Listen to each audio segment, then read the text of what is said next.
뷰. 여러분은 지금 KBS 1라디오 최경영의 최강 시사와 함께하고 계십니다. 네, 정부가 어제 완전한 경제 회복과 선도형 경제 구조 대전환을 목표로 한 하반기 경제정책 방향을 발표했는데요. 성장률 전망치 4.2%로 전망했습니다. 꽤 높은데요. 자세한 내용 기획재정부 한은 차관보 이야기 나눠보겠습니다. 안녕하세요. 예, 안녕하세요. 예, 그 성장을 좀 끌어올리겠다. 4.2%면 꽤 높은 거죠. 지난번 전망치보다 훨씬 높은 것 같습니다. 예, 그렇습니다. 지난번 전망치보다는 1%포인트 높은 수준입니다. 예, 이렇게 전망하신 이유는 뭔가요?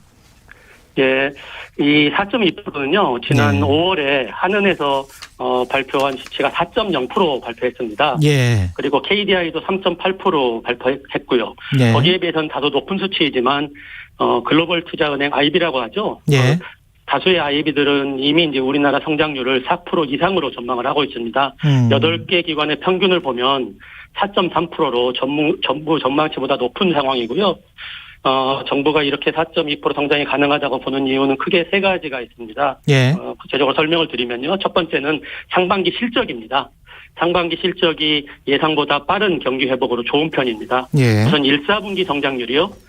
전기 대비 1.7%입니다. 그 전기 대비 1.7%는 굉장히 높은 수준인데요. 그렇죠. 이렇게 예. 이제 1.7% 성장을 해서 위기 전 GDP 수준과 비교했을 때 올해 1사분기에 이미 위기 전 GDP 수준을 회복을 했습니다. 당초에는 2사분기쯤 돼야 회복될 수 있을 걸로 예상을 했는데 예. 1사분기에 회복을 했고요.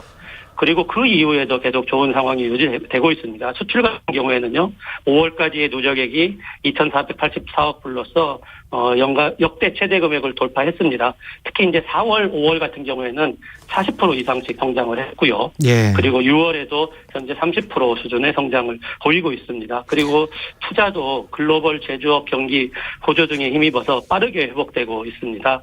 반면 이제 내수는 조금 속도가 그에 미치지는 못하지만 예. 백신 보급이 확대되고 소비 심리가 반등되는 영향으로 완만하게 남아 이제 개선 흐름이 이어가고 있습니다. 소매 판매를 보면은 금년 1사분기와 4월에 한 2% 내외 정도 증가를 하고 있는 이런 부분들이 있어서 먼저 이제 상반기 실적이 이제 저희가 4.2% 성장을 가능하게 한 첫 번째 요인이고요. 두 번째는 이제 양호한 대내 여건입니다.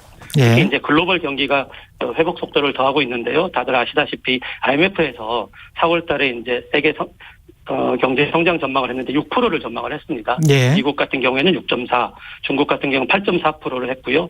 또 우리가 이제 강점을 보이고 있는 반도체 산업 있지 않습니까? 그 예. 부분도 본격 호황기에 진입을 해서 당분간 우리 수출 투자 호조가 지속될 전망이라는 점도 저희가 4.2% 성장이 가능하다고 그건 또 하나의 이유고요. 마지막은 잠깐만요. 예. 말씀하십시오. 예. 예, 정책 효과입니다. 예. 이번에 이제 하경정하고 2차 추경에서 예.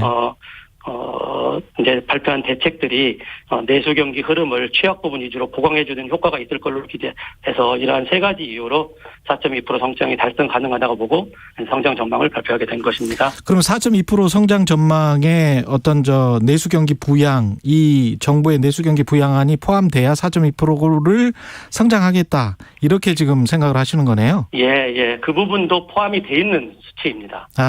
그러니까 이게 추가 경정 예산이랄지 이런 것들이 다 포함돼서 4.2%를 내놓으신 거네요. 예, 그렇습니다.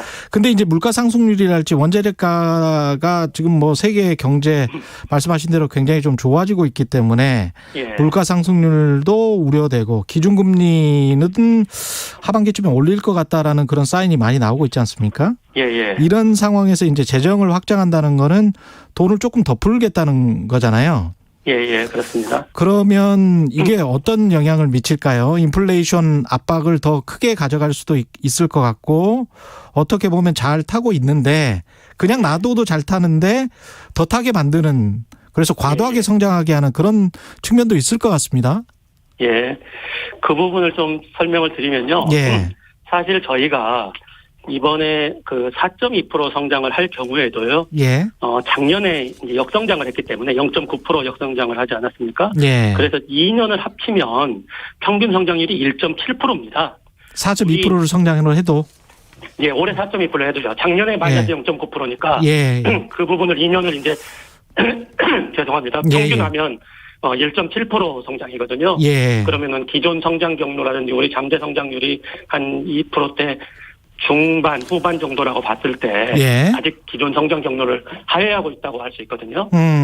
그렇기 때문에 아직까지는 이제 회복력을 유지하고 강화하는 정책이 여전히 기묘하다고 할 수 있고요. 예. 특히 소비 같은 경우에는요. 예. 작년 소비는 이제 전체 경제 성장률은 마이너스 0.9%였지만 소비는 마이너스 5%였습니다. 예. 그리고 이제 소비는 올해 이제 성장 전망이 2.8%거든요. 예. 그렇기 때문에 소비 전체적으로 볼 때는 코로나 불확실성이 아직도 상존하고 있고 국외여행도 또 제한돼 있고 예. 이러기 때문에 금년 중에 위기 전 수준 회복이 어려운 상황이고요. 또 소비 회복이 또 불균등하게 또 이루어지기 때문에 대면 서비스업 같은 경우 특히 이제 소상공인이라든지 이런 취약계층에 대해서는 피해가 집중되고 누적되는 측면도 있어가지고 저희가 이제 위기 과정에서 작년에 위기 과정에서 소비 여력이 많이 축적되어 있는 부분들이 있습니다. 우리 가계 저축률을 보면요. 위기 전에 2019년도에는 6.9%였습니다. 예. 근데 이제 작년에는 가계 저축률이 11.9%로 굉장히 많이 늘어났습니다. 예. 소비할 수 있는 여건이 안 된 측면들이 있었던 거죠. 위기 시에 좀 돈을 아끼는 측면도 있죠. 예, 심리적으로. 예. 예. 그런 측면도 있습니다. 예. 그리고 또 이제 해외여행이라든지 뭐 이런 부분들에 또 못 갔던 측면들도 있고요. 예. 그래서 그런 이제 소비 여력이 이제 이번에 이제 저희 취약 부분 중심으로 소비 증대가 이루어지도록 하는 소비 진자책 마련에 집중을 했습니다. 그리고 아까 예. 물가를 말씀하셨는데요. 예. 그 물가 상승률은 올해 이제 전망치를 1.8%로 봤습니다. 아, 예. 네. 근데 그것보다는 더 높아질 것 같은데 어떻게 보세요? 예. 진행자님께서도 아시다시피 이제 저희가 이제 연간 전망은 1년에 2번 하지 않습니까? 예. 그래서 작년 12월에 할 때는 1.1%로 했는데요. 그렇죠. 이번에는 이제 1.8%로 전망을 했는데 사실 상반기에는 지금 4월과 5월은 2% 중반까지 지금 올라가 있습니다. 그렇죠. 4월에는 2.3%, 예. 5월에는 2.6%요. 이 요인을 이제 보면 크게 두 가지 이제 요인이 있는데요. 그 유가입니다. 그래서 유가가 작년에는 30불 수준까지 갔고요. 이건 현물 기준으로. 예. 그 선물 기준으로 뭐 마이너스까지도 그랬죠. 갔었지 않습니까? 예. 그래서 이런 그 유가 같은 이제 석유류 기저 효과가 있었던 측면이 있고요. 예. 그리고 농축산물도 가격 강세를 보이는 측면이 있습니다. 계란값 같은 부분들도 있고 또 얼마 전에는 뭐 대파값도 있었고요. 예. 이런 이제 공급축 요인으로 해서 2분기에는 물가 상승률이 2%를 상회했지만 이 하반기에는 이런 기저 효과가 조금 완화가 될 걸로 보고 있고요.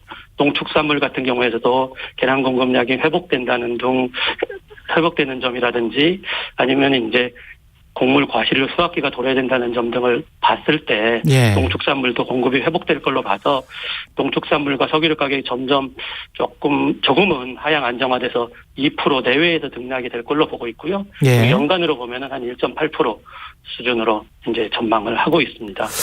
그래서 이제 내수나 민간 소비를 살리기 위해서 카드 캐시백이랄지 재난지원금 같은 거를 하겠다는 거잖아요. 그죠? 네, 그렇습니다.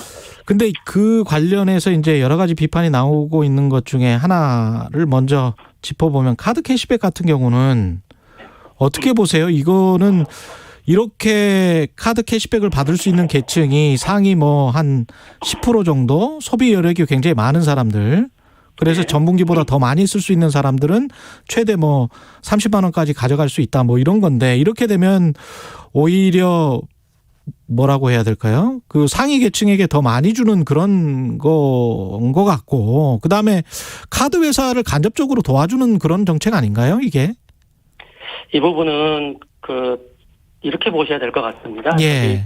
카드 캐시백 저희가 상생소비 지원금이라고 지금 명칭을 이제 부여했는데요. 예. 이 부분은 사실 이것만 따로 보면은 안 되고요. 전체적으로 저희가 패키지를 같이 보셔야 될 부분들이 있습니다. 예. 이번에 이제 3종 패키지라고 하고 있는데요. 그러니까 국민지원금을 지급을 하는 부분들이 있고요. 재난지원금이라고 하죠. 그리고 또 하나는 이제 소상공인 피해 지원이 있고, 그리고 이 부분이 이제 상생소비지원금 이렇게 있습니다. 사실 이제 저희가 진행자님께서 말씀하셨던 이게 좀 고소득 계층의 혜택이 집중되는 거 아니냐 하는 이제 문제도 이제 저희가 짚어봤는데요. 예. 이 부분은 사실은 저소득층이라든지 상대적으로 소비 여력이 없는 계층은 정부에서 다른 지원책을 마련을 했습니다. 예. 그리고 이 부분은 별도로 그거에 플러스 해가지고요.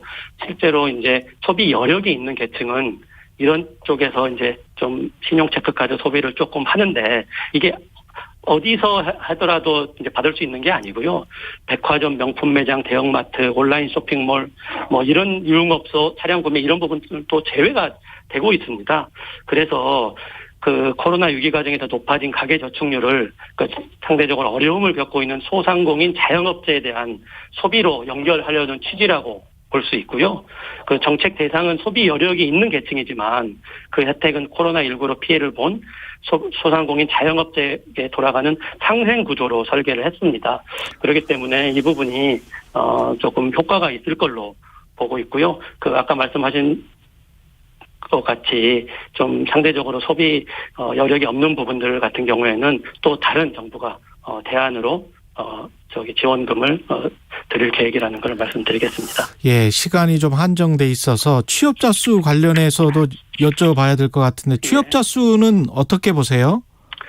이번에는 이제 저희가 25만 명 증가할 걸로 수정을 했습니다. 예. 작년 연말에는 15만 명으로 봤는데요. 10만 명 상향 조정해가지고 작년 연간 감소폭이 한 22만 명 정도 됩니다. 여기에 예. 이제 3만 명을 상회해서 작년의 감소폭을 뛰어넘는 정도로 이제 증가할 걸로 봤는데요. 이 부분도 역시 이제 한 3가지 정도 봐야 될 것 같습니다. 상반기 실적을 보면 저희가 작년에 예상했던 수준보다도 금년 들어서 빠르게 회복되고 있습니다. 3월 달에는 이제 전년 동월 대비 30만 정도 증가했는데 4월 달과 5월 달은 60만 이상 증가를 했습니다. 그래서 이렇게 빠른 회복세를 감안해서 조정이 필요하다는 점이 하나가 있고요. 또한 이제 경기 상황과 관련된 면입니다. 고용 시장은 다들 아시다시피 경기 변동에 약간 후행하는 지표입니다. 한 1, 2분기 시차를 두고 후행한다고 보고 있는데요. 예.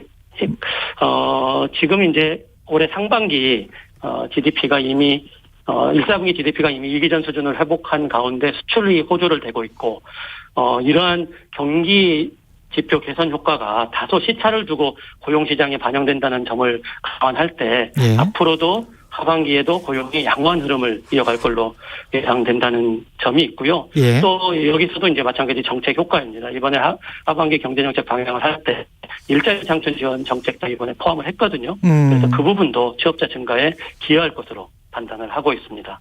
이 재정에 관한 걱정, 그러니까 국민들이 양가적인 감정을 갖고 있는 것 같아요. 그냥 일반 서민들 입장에서는 아우 힘들다, 정부에서 좀 지원해 줬으면 좋겠다 이런 생각도 갖다가 이렇게 돈을 국민 세금을 펑펑 쓰면은 나라 곳간이 어떻게 되는 거 아니냐 이런 이제 양가적 감정을 가지고 있는 것 같은데 어떻게 보십니까? 재정적인 측면에서는 괜찮습니까?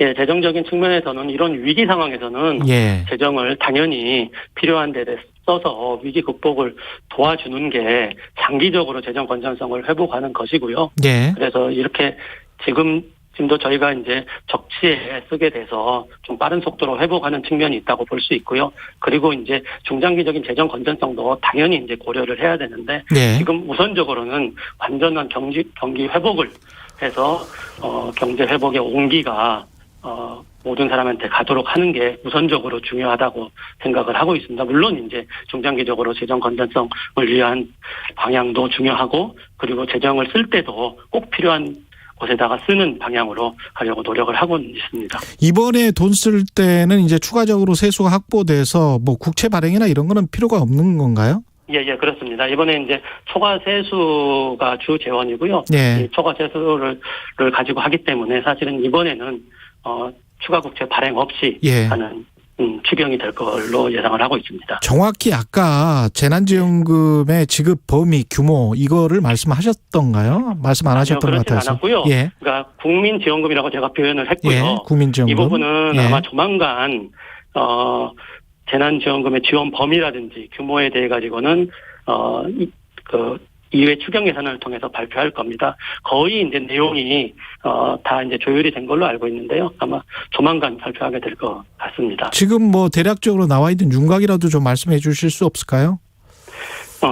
오늘 발표할 예정이라는 뭐 속보가 나왔는데 당장에. 예, 사실 이제 작년에 이제 재난지원금을 처음에 줄 때는 코로나 초기 상황의 엄중함하고 불확실성 그리고 피해 계층의 불특정성을 고려해서 예외적으로 전 국민 대상으로 지급을 했습니다.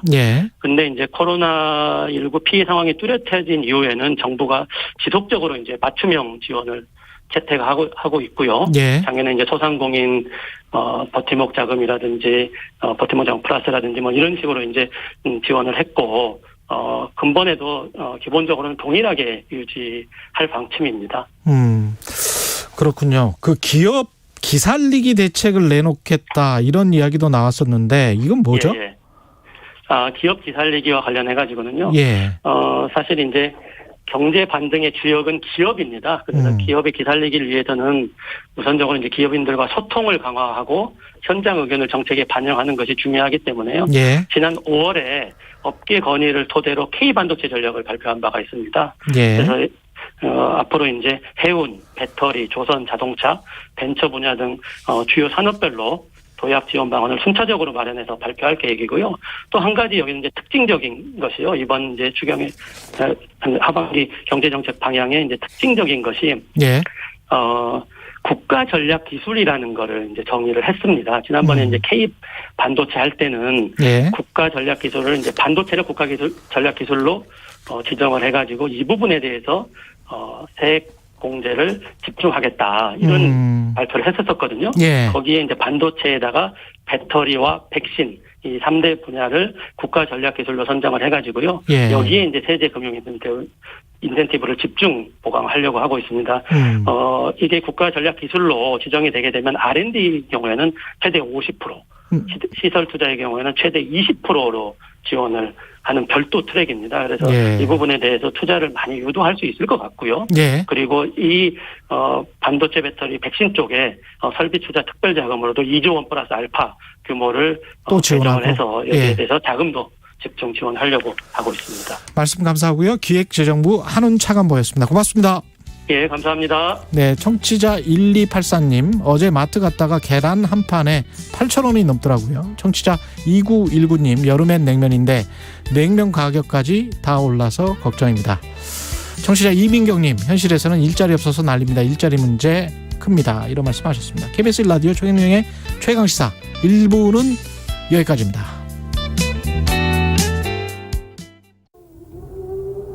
저희처럼 이렇게 보이진 않지만은 이제